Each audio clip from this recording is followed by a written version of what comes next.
Inilah kami Tuhan, kami datang di hadirat-Mu, membuka hati kami dengan segala kerendahan hati. Kami datang kepadamu, kami ingin mendengar suara-Mu. Berbicaralah kepada kami melalui firman yang akan disampaikan oleh hamba-Mu. Biarlah Engkau boleh memakai hamba-Mu memurnikan hidupnya, sehingga apa yang disampaikan boleh sungguh-sungguh keluar dari isi hati Tuhan. Inilah doa kami, dalam nama Tuhan Yesus kami berdoa dan bersyukur. Amin. Shalom saudara yang dikasihi Tuhan. Kita bersyukur untuk hari Minggu Tuhan berikan kita waktu yang khusus untuk kita bisa datang di hadapan Tuhan. Dimanapun kita berada, baik di gedung gereja maupun dari tempat masing-masing. Tetapi Tuhan selalu berbicara kepada kita dengan banyak cara dan melalui setiap saat yang kita renungkan. Saat ini saya ingin mengajak kita membuka Alkitab kita. Ada dua bagian yang saya ingin ajak kita baca. Yang pertama kita akan membuka dari Ulangan pasal yang ke-6 ayat 6 sampai ayat yang ke-7. Dan yang kedua dari 2 Petrus pasal yang ketiga ayat 15 sampai ayat yang ke-18. Apabila sudah mendapatkannya, Bapak Ibu Saudara silakan mengikuti dari Alkitab masing-masing, saya akan bacakan untuk kita. Ulangan pasal yang ke-6 ayat 6 sampai ayat 7, demikian firman Tuhan. Apa yang kuperintahkan kepadamu pada hari ini haruslah engkau perhatikan. Haruslah engkau mengajarkannya berulang-ulang kepada anak-anakmu dan membicarakannya apabila engkau duduk di rumahmu, apabila engkau sedang dalam perjalanan, apabila engkau berbaring dan apabila engkau bangun. Oke, di bagian yang kedua dari 2 Petrus pasal yang ke-3 ayat 15 sampai ayat yang ke-18. Anggaplah kesabaran Tuhan kita sebagai kesempatan bagimu untuk beroleh semangat. Seperti juga Paulus saudara kita yang kekasih telah menulis kepadamu menurut hikmat yang dikaruniakan kepadanya. Hal itu dibuatnya dalam semua suratnya apabila ia berbicara tentang perkara-perkara ini. Maksud perkara-perkara ini adalah tentang hari Tuhan.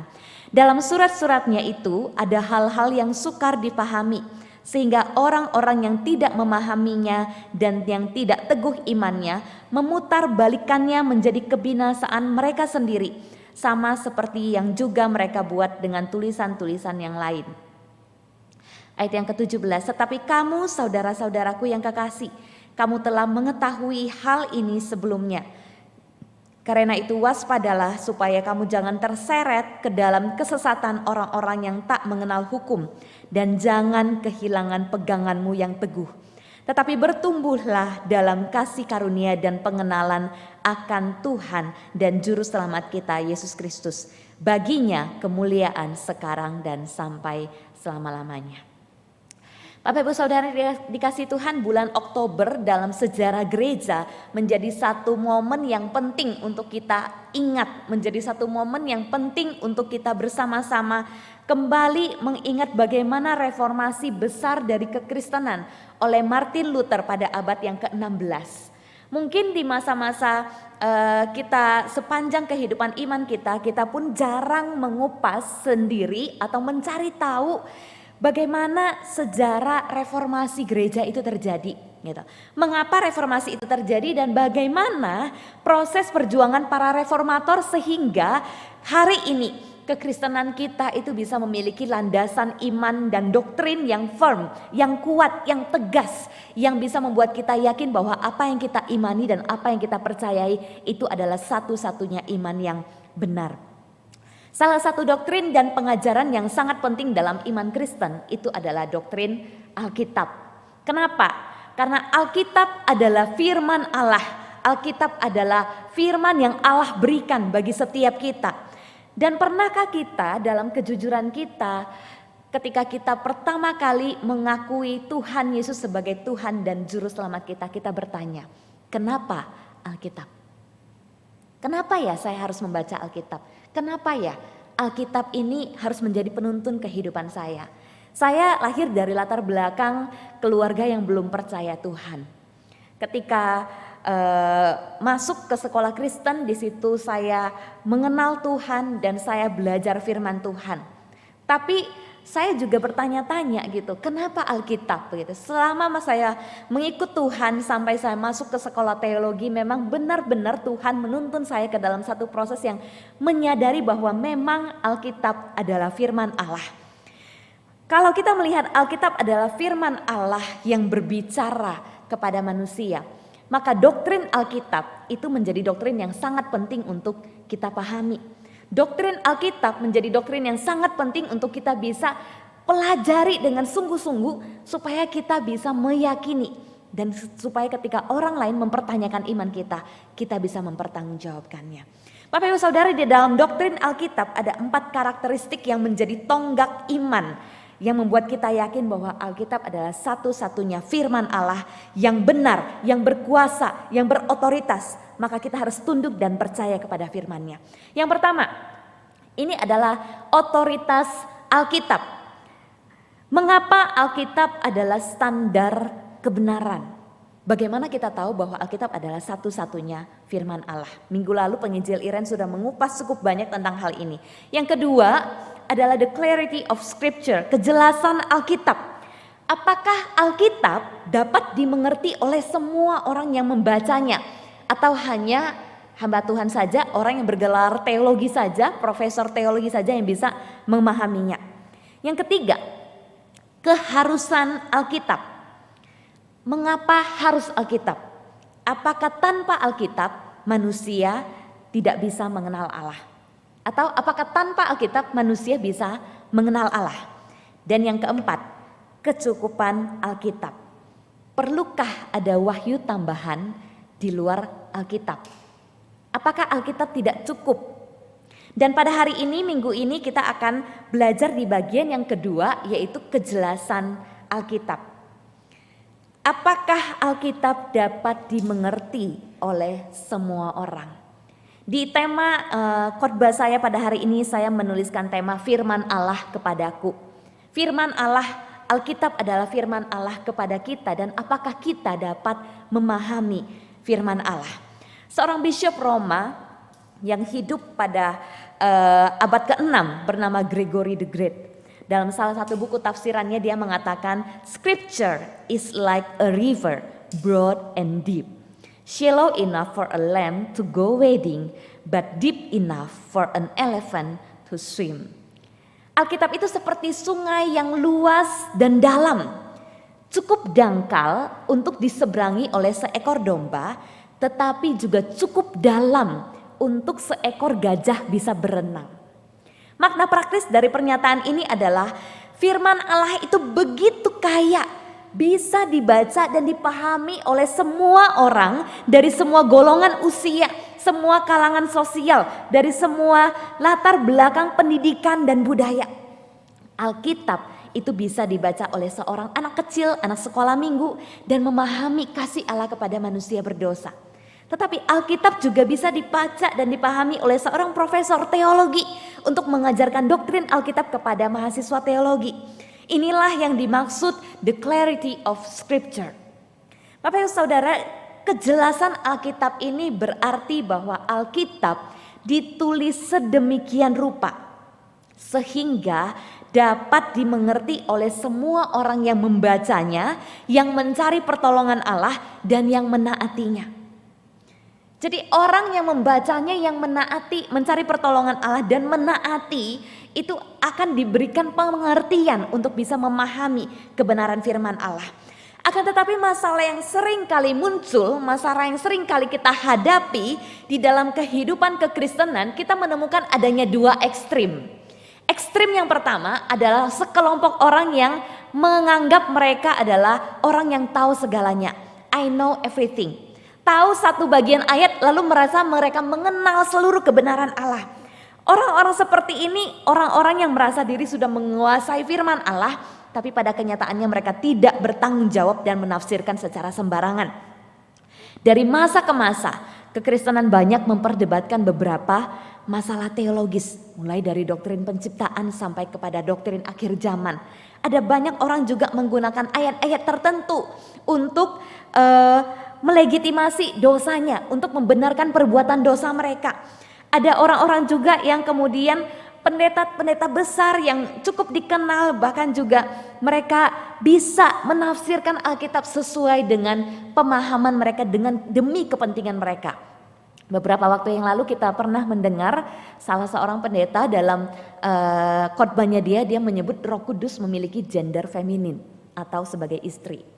Atau kita juga pernah mendengar sekelompok orang, kita juga pernah mendengar sekelompok orang yang menyebut diri mereka Kristen Tauhid atau Kristen Unitarian. Salah satu pelopornya adalah Benny Irawan, Bapak Ibu bisa cari ya sumbernya. Mereka menolak Yesus Kristus sebagai Allah sejati dan mereka menganggap Yesus sebagai ciptaan yang diberikan atau diurapi gitu, diberikan kuasa begitu. Atau kita melihat juga di dalam praktek kehidupan orang-orang menggunakan ayat tertentu melepaskan dari konteks firman secara keseluruhan untuk membenarkan perbuatan mereka. Nah, itu ekstrim yang pertama. Ekstrim yang kedua itu mungkin adalah kelompok orang yang sangat dekat dengan kita, bahkan mungkin ada di antara kita. Orang-orang yang demikian adalah orang-orang yang merasa firman Tuhan itu sulit dipahami. Jadi kalau misalkan diminta untuk ayo coba jelasin makna ayat ini. Aduh gak bisa cuman tahu, susah, gak berani ngomong gitu. Orang-orang yang seperti ini mungkin orang-orang yang tidak mau secara mandiri membaca dan mempelajari firman Tuhan. Hanya mengandalkan khotbah dari hamba Tuhan. Anak-anak dibawa ke gereja, dibawa ke sekolah minggu, menyerahkan pemuridan kepada guru sekolah minggu, kepada hamba Tuhan. Kunjungan untuk mengunjungi orang yang tidak percaya harus bawa hamba Tuhan untuk bercerita firman Tuhan. Terus ketika pandemi muncul saat anak-anak hanya bisa beribadah di rumah, bingung. Siapa yang mau ngajarin anak saya firman Tuhan? Firman Tuhan terlalu sulit untuk dimengerti. Bapak Ibu Saudara yang dikasihi Tuhan, kondisi seperti ini bukankah sangat familiar dengan kita? Ya, karena stigma yang kita berikan bahwa firman Tuhan itu hanya bisa dipahami dan dijelaskan oleh hamba Tuhan. Kita membuat diri kita tanpa sadar seperti menjadi bayi rohani yang tidak bertumbuh. Terus menerus menunggu disuapin makanan rohani. Lalu kalau kita tidak bertumbuh atau kita jatuh ke dalam dosa, siapa yang kita salahkan? Hamba Tuhan, gereja, siapa yang bertanggung jawab atas iman kita? Bapak Ibu Saudara, kedua ekstrim ini menunjukkan ada masalah yang sangat serius pada pemahaman orang percaya terhadap firman Allah. Ada masalah yang sangat serius pada pemahaman kita tentang kejelasan Alkitab. Apakah Alkitab itu terlalu sulit atau terlalu mudah untuk dipahami? Sebagai orang Kristen, posisi kita seharusnya kita berada di titik penyeimbang, di tengah-tengah. Kita menyadari bahwa Alkitab adalah firman Allah yang diberikan kepada kita, firman Allah yang berbicara kepada kita. Kalau Allah berbicara kepada kita, saya berbicara kepada saudara, tentu saya akan menggunakan bahasa yang saudara bisa mengerti. Maka kita bisa mengerti firman Allah. Tapi di saat yang bersamaan kita juga menyadari bahwa Allah dengan hikmatnya yang luar biasa, dengan kekayaan ilahi, ada banyak hal pemikiran kita yang kita tidak sanggup untuk memahami pemikiran Allah. Maka Alkitab itu penuh dengan misteri. Kita tidak bisa memahami seluruhnya secara sempurna. Sampai waktu Tuhan menyatakan bagi setiap kita. Maka di dalam posisi seperti itulah saya ingin mengajak kita untuk memahami tentang kejelasan Alkitab ini. Saya ingin mengajak kita melihat dua prinsip yang penting tentang kejelasan Alkitab. Mari kita lihat. Nah, yang pertama, kita harus mengingat bahwa Alkitab adalah firman Allah yang ilahi, yang ditulis dengan cara yang manusiawi. Alkitab bukanlah firman Allah yang hanya bisa dipahami oleh sekelompok orang secara eksklusif saja. Tetapi Alkitab itu adalah firman Allah yang ilahi yang diberikan kepada manusia yang juga dinyatakan dengan cara yang bisa dimengerti oleh manusia. Jadi siapapun yang membaca firman Allah, kalau mereka membaca dengan kerendahan hati, dengan kesungguhan hati untuk mencari kebenaran, Allah akan memampukan mereka untuk bisa memahaminya. Saya ingin menceritakan tentang seorang pastor yang bernama Chris Baxter ya. Ini fotonya boleh ditampilkan. Ya, Chris Baxter pada tahun 1973. Dia saat itu masih berusia 29 tahun. Dia adalah seorang pekerja yang tidak memiliki agama. Jadi tidak mengenal Tuhan, tidak percaya kepada Tuhan, tidak punya agama. Pada saat dia berusia 29 tahun, dia bersama dengan istrinya mengunjungi kerabat mereka di salah satu kota di Inggris. Dia ini adalah kesaksian yang dia ceritakan ya. Satu kali dia bersama dengan istrinya masuk ke salah satu toko penjualan barang-barang antik. Nah, ketika istrinya sedang melihat-lihat, sedang memilih-milih barang dan lain sebagainya, dia melihat ada satu buku usang, satu buku yang sudah sangat tua yang ada di pojok rak tersebut terjatuh. Kemudian saat dia mengambilnya, ternyata itu adalah Alkitab. Dan bagian yang terbuka itu adalah bagian di antara perjanjian lama dan perjanjian baru. Nah, ketika dia melihat-lihat buku itu, dia mendapati ternyata buku itu, Alkitab, itu adalah milik sepasang hamba Tuhan di salah satu gereja Presbyterian yang dua-duanya ternyata sudah meninggal. Yang di situ diceritakan kisah hidup dari hamba Tuhan tersebut. Nah, jadi sambil menunggu istrinya, dia menghabiskan waktu untuk membaca Injil Matius. Nah, ketika dia buka membaca Injil Matius dan lain sebagainya, dia baru sadar ternyata ada Injil Matius, Markus, Lukas, Yohanes, 4 Injil ini menceritakan tentang kehidupan dan pelayanan Tuhan Yesus. Ketika akan meninggalkan toko tersebut, istrinya mengatakan, kalau kamu tertarik sama buku itu kenapa kamu gak beli saja? Buku itu dibeli dengan harga yang sangat murah karena sudah sangat usang ya. Tetapi saat dia membawa pulang buku itu, selama liburannya dia menggunakan waktunya untuk membaca keempat Injil tersebut. Dengan satu pemahaman, saya harus mencari kesalahan. Saya harus mencari perbedaan atau pertentangan antara satu Injil dengan Injil yang lain. Sampai di akhir masa liburannya dia mendapati bahwa dia tidak bisa menemukan. Dia mendapati bahwa keempat Injil itu memiliki satu keharmonisan. Dan ketika dia akan meninggalkan kota itu, dia berkata kepada temannya, sepertinya saya akan menjadi seorang Kristen. Mulai dari situlah perjalanan imannya ketika dia diberikan pengertian oleh Tuhan untuk mendapatkan kebenaran itu. Bapak Ibu Saudara yang dikasihi Tuhan, ketika Allah memberikan firman-Nya kepada manusia. Kalau kita mengingat di zaman perjanjian lama ketika Allah memberikan firman-Nya bagi bangsa Israel melalui Musa.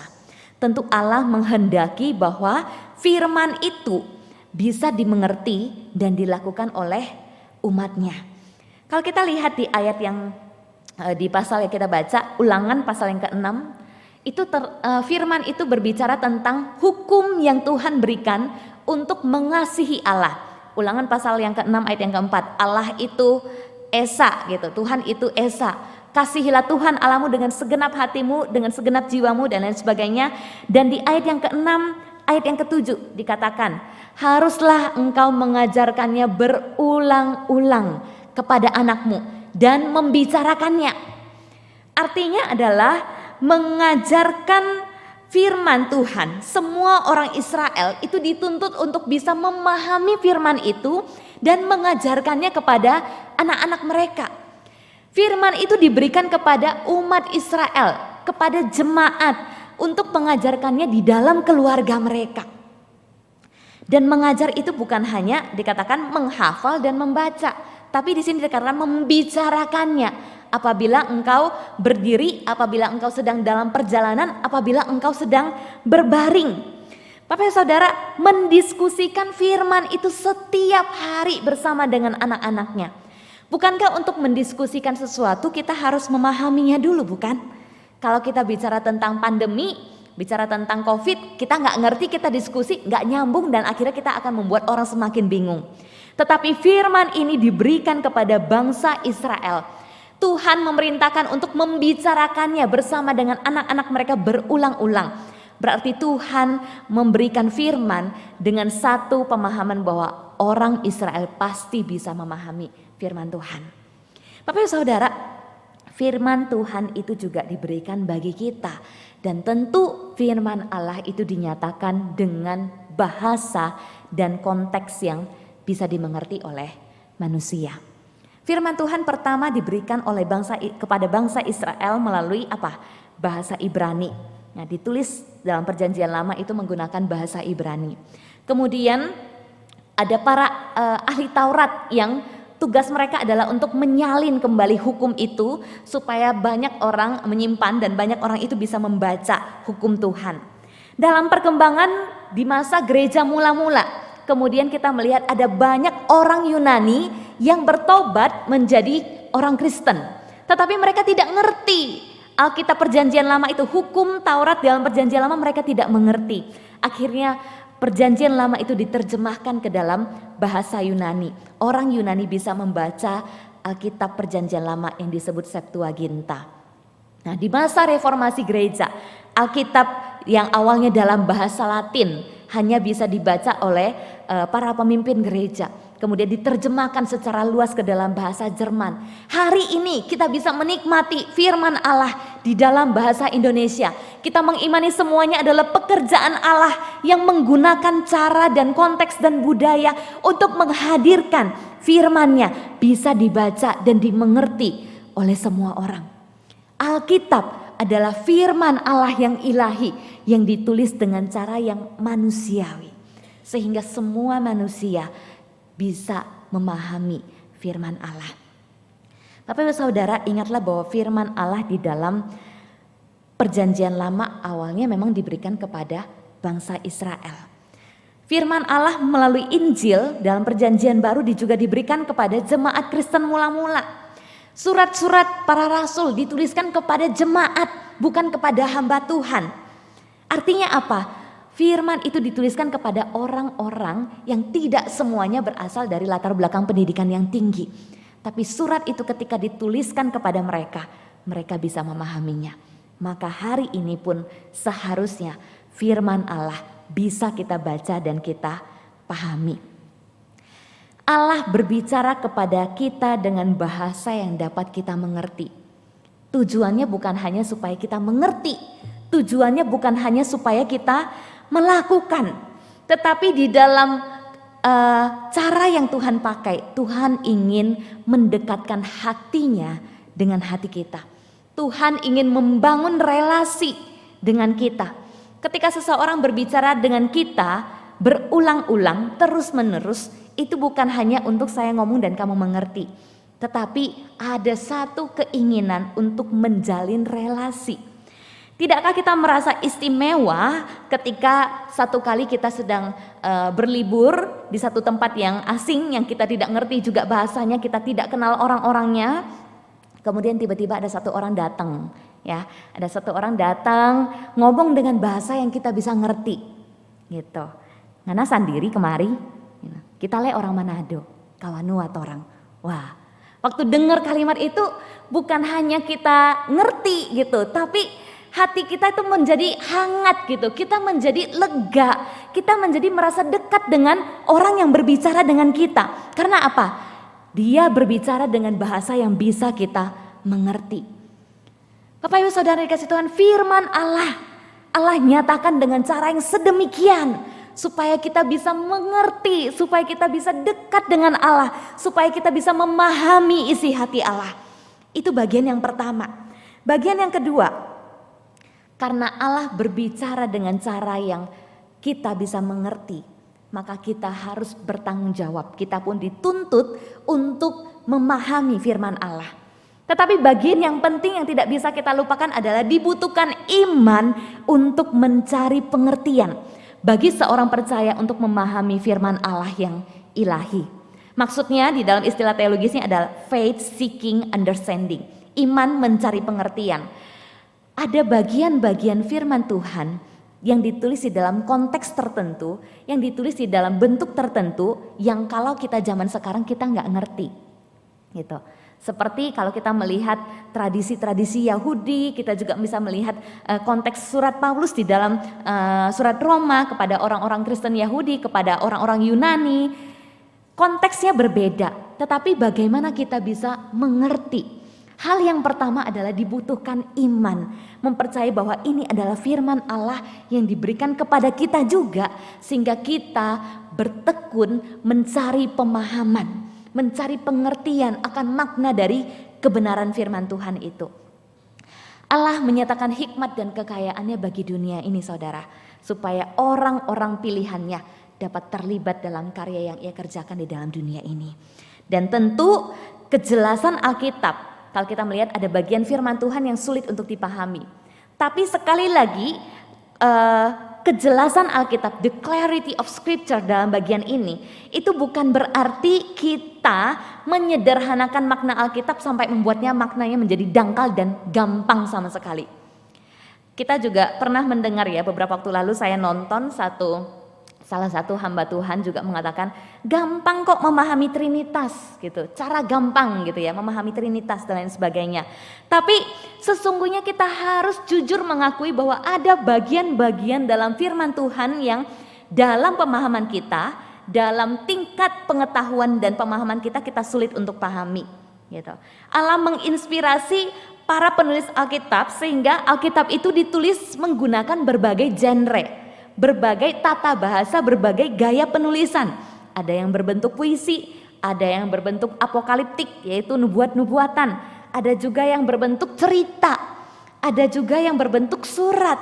Dalam berbagai genre penulisan itu, maka kita menyadari bahwa sebenarnya Alkitab itu, firman Allah itu kompleks, kaya, rumit, tetapi iman untuk mencari pengertian itulah yang akan memampukan kita untuk memahami maksud Allah lewat firman-Nya.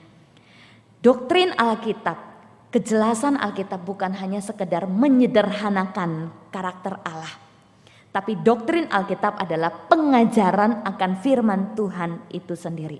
Jadi jangan pernah kita berharap bahwa kita bisa mengerti firman Tuhan hanya dengan baca satu ayat. Saya mungkin bisa menggambarkan ya, firman Allah itu seperti puzzle. Puzzle itu kalau kita mau pasang kita harus tahu grand design-nya. Gambar besarnya apa sehingga kita baru tahu menempatkan posisi dari masing-masing potongan puzzle tersebut. Nah, kalau misalkan kita menafsir secara tidak bertanggung jawab ya, saya mungkin bisa mengatakan begini. Banyak orang yang secara tidak bertanggung jawab menggunakan satu potong atau beberapa bagian ayat untuk membenarkan atau untuk menafsirkan bagian tertentu. Saya mungkin bisa menyebut mereka hanya memotong satu bagian puzzle, satu potong puzzle, dan mereka menganggap mereka sudah tahu gambar keseluruhan puzzle tersebut. Firman Allah tidak bisa diperlakukan sedemikian. Maka dibutuhkan iman untuk mencari pengertian, supaya kita bisa melihat gambar firman Allah secara utuh. Bapak saudara, sebagai contoh ada seseorang yang membuat sosial eksperimen. Mungkin cerita ini cerita yang tidak asing buat kita ya. Media sosial eksperimen. Orang ini menuliskan salah satu ayat di status Facebooknya. Ayatnya demikian. Dikatakan, semua itu akan kuberikan kepadamu jika engkau sujud menyembahku. Nah, tanpa menunggu lama, kemudian mendapatkan banyak respon. Ada banyak orang memberikan like, memberikan love. Di komennya banyak orang menulis haleluya, amin, dan lain sebagainya. Setelah berapa lama dia mendapati banyak respon, orang ini kemudian memberikan klarifikasi. Kemudian dia mengatakan bahwa ayat ini sesungguhnya adalah ayat yang digunakan oleh iblis untuk mencobai Tuhan Yesus. Mungkin ini saya bisa katakan seperti orang-orang yang mengatakan haleluya, amin, dan lain sebagainya. Ini adalah orang-orang yang hanya memegang satu potong kemudian mengamininya sebagai keseluruhan firman Tuhan. Tidak membaca konteks, tidak membaca latar belakang, tidak membaca firman itu secara keseluruhan. Bapak saudara, Petrus di dalam bagian surat yang kita baca, dia pun mengajak jemaat, orang-orang Kristen Yunani yang tersebar di Asia Kecil untuk berhati-hati dengan orang-orang yang demikian. Ya, Petrus di dalam bagian yang kita baca, dia menjelaskan maksud surat Paulus. Ya, di dalam konteks 2 Petrus pasal yang ketiga, Petrus itu berbicara tentang hari Tuhan, tentang penghakiman, tentang waktu Tuhan akan datang dan Tuhan tentang pengharapan ya, pengharapan akan kedatangan Tuhan yang kedua kalinya. Ini memang sesuatu yang sulit untuk kita mengerti, tetapi bukan tidak bisa dimengerti. Makanya Petrus ngomong begini di ayat yang di ayat yang ke-15 dikatakan, ayat yang ke-16, seperti Paulus saudara kita yang kekasih telah menuliskan kepada kita menurut hikmat yang dikaruniakan kepadanya. Hal itu dibuatnya dalam semua suratnya apabila ia berbicara tentang perkara-perkara ini. Jadi konteksnya adalah ada satu topik atau ada satu bagian yang sulit untuk dimengerti, yaitu tentang hari Tuhan. Dan Petrus ketika dia menuliskan surat ini, dia tidak bertentangan dengan Paulus, tapi dia mengajak jemaat untuk sama-sama menyadari memang bagian ini sulit untuk dimengerti. Tapi dikatakan di ayat yang ke-16, ada orang-orang yang tidak memahami dan tidak teguh imannya, memutarbalikannya menjadi kebinasaan mereka sendiri. Maka Petrus mengingatkan orang-orang Yahudi untuk berhati-hati gitu. Untuk terus dikatakan waspada. Boleh kembali ke slide tadi? Oke. Ya, untuk terus waspada. Di ayat yang ke-17 dan ayat yang ke-18 Petrus berkata kepada mereka, jangan kamu terseret ke dalam kesesatan orang-orang yang tidak mengenal hukum. Jangan kehilangan peganganmu yang teguh. Jangan kehilangan peganganmu akan kebenaran dikatakan. Tetapi bertumbuhlah dalam kasih karunia dan dalam pengenalan akan Tuhan dan Juru Selamat kita, Yesus Kristus. Bapak Saudara, Petrus mengingatkan mereka untuk waspada kepada orang-orang yang memutarbalikkan kebenaran. Dan dalam terjemahan The Passion Translation ayat yang ke-16 mungkin saya bisa dikatakan orang-orang yang tidak memahami dan tidak teguh imannya itu diterjemahkan sebagai orang-orang yang tidak belajar. Tidak belajar dan tidak stabil kasihnya. Orang yang tidak sungguh-sungguh mengasihi Allah, orang-orang yang tidak sungguh-sungguh belajar firman Allah dan meneliti kebenaran Allah. Sehingga mereka yang tidak paham, mereka memutarbalikkan kebenaran itu dan membinasakan diri mereka sendiri karena kegagalan mereka memahami kebenaran firman Allah. Saudara yang dikasihi Tuhan, memahami firman Allah tidak seperti kita memahami koran atau berita. Kita baca hanya untuk mencari informasi. Tetapi memahami firman Allah itu membutuhkan iman, mencari pengertian. Sungguhkah kita melihat bahwa Alkitab ini adalah firman Allah yang berbicara kepadaku? Sungguhkah kita melihat bahwa Alkitab ini adalah firman Allah yang Allah ingin sampaikan kepadaku? Allah ingin membangun relasi keintiman, kedekatan kepadaku. Sehingga kita pun dengan iman dan kasih kepada Allah, kita sungguh-sungguh membaca firman Allah berulang-ulang, menelitinya, mendapatkan pemahaman apa yang Tuhan kehendaki, apa yang Tuhan ingin untuk kita hidupi di dalam kehidupan kita. Tanpa iman dan kasih kepada Allah, maka tidak ada dorongan untuk belajar mengenal Allah dan kehendaknya dengan sungguh-sungguh. Namun dengan kasih dan iman kepada Allah, maka kita memberi diri kita untuk dipimpin Roh Kudus dengan membaca firman Tuhan berulang-ulang, menghubungkan satu potongan puzzle, mencari potongan yang lain, disatukan sehingga kita mendapatkan potongan puzzle firman Tuhan yang utuh. Grand design Allah dalam rancangan keselamatannya bagi dunia ini. Jika kita hanya memiliki satu potong puzzle firman Tuhan, maka sangat besar kemungkinan kita akan gagal memahami maksud firman Allah secara utuh. Bapak Ibu Saudara, kejelasan firman Allah tidak mereduksi, tidak menurunkan kualitas kekayaan makna firman Allah, tetapi menuntut iman dan ketekunan dari setiap orang percaya untuk membaca, merenungkannya setiap hari, menelitinya sampai kita bisa mendapatkan pemahaman itu secara utuh di dalam pimpinan Roh Kudus. Itulah kejelasan firman Allah. Bapak Saudara, saya ingin menutup bagian ini dengan pernyataan dari seorang bernama Santo Augustinus, seorang bapak gereja. Dia mengatakan, whoever seems to himself to have understood the scriptures in such a way that he does not build up that double love of God and neighbor has not yet understand. Maksud dari perkataan ini adalah siapa yang menganggap diri mereka mengerti Alkitab, siapa yang menganggap diri mereka memahami firman Tuhan, tetapi mereka tidak membangun atau tidak membuat kasih yang lebih besar kepada Allah dan sesama, maka sesungguhnya mereka tidak memahami firman Allah.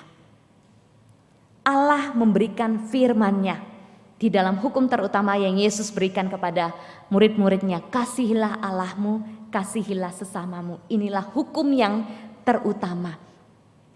Tujuan Allah memberikan firman-Nya adalah supaya kita semakin mengasihi Allah dan semakin mengasihi sesama. Tetapi ketika hidup kita memahami firman Allah hanya di sini saja, tahu banyak dan menggunakan firman untuk mengkritik orang lain. Apakah kita sungguh-sungguh mengenal firman Allah dan kehendak-Nya? Itulah yang harus menjadi pertanyaan bagi setiap kita. Bapak Ibu Saudara yang dikasihi Tuhan, sebagai seorang hamba Tuhan, saya sendiri sangat ditegur, sangat dihantam ketika saya mempersiapkan firman Tuhan ini. Saya sendiri kemudian bertanya kepada diri saya, apakah saya menggunakan iman untuk mencari pengertian akan kebenaran firman Tuhan ini, supaya saya bisa menyampaikannya kepada Bapak Ibu Saudara sekalian. Di dalam pergumulan saya mempersiapkan bagian firman Tuhan ini, saya bersyukur firman Tuhan ini boleh kembali menegur saya. Apakah kasih saya kepada Allah itu saya gunakan untuk mencari, meneliti kebenaran firman Allah dengan sungguh-sungguh, supaya saya bisa memahami isi hati Allah, supaya saya bisa memahami firman Allah kepadaku, dan saya melakukan apa yang Tuhan ingin saya lakukan.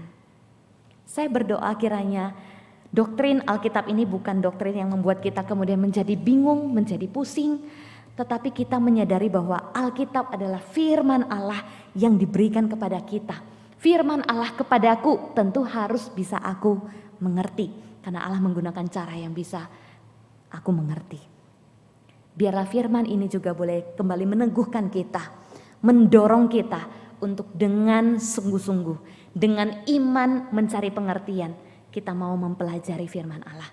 Membacanya dengan tekun, dengan sungguh-sungguh, kita mencari apa yang menjadi maksud dan kehendak Allah di dalam kehidupan kita.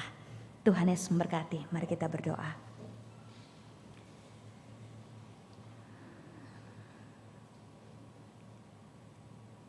Kami memohon anugerah-Mu ya Allah, ketika Engkau memberikan firman-Mu kepada kami, tentu Engkau ingin firman-Mu untuk bisa kami mengerti, untuk bisa kami pahami. Ketika Engkau berbicara kepada kami, bukan hanya Engkau memberikan perintah, tetapi Engkau ingin membangun relasi yang intim. Engkau mengasihi kami supaya kami bisa merasakan kasih itu dan mengasihi Engkau juga. Ampuni kami Tuhan, jika selama ini kami menggunakan alasan firman Tuhan terlalu sulit untuk dimengerti sebagai alasan kami untuk tidak bertekun dalam pembelajaran dan pemahaman akan firman-Mu. Ampuni kami juga jika kami merasa kami sudah tahu banyak sehingga kami tidak perlu belajar firman Tuhan. Kami merasa kami sudah mengetahui seluruh isi hati Tuhan. Ampuni kami Tuhan, biarlah dengan iman dan kasih yang sungguh kepada Tuhan, kami mencari pengertian untuk memahami firman-Mu, mendorong kami untuk bertekun, sungguh-sungguh mempelajari kebenaran firman-Mu, dan kami menghidupinya dalam kasih kami kepada Allah, kasih kami kepada sesama. Biarlah kemurahan-Mu menyertai kami, sehingga hidup kami bisa seturut dengan kehendak firman-Mu. Dalam nama Tuhan Yesus kami berdoa dan bersyukur. Amin.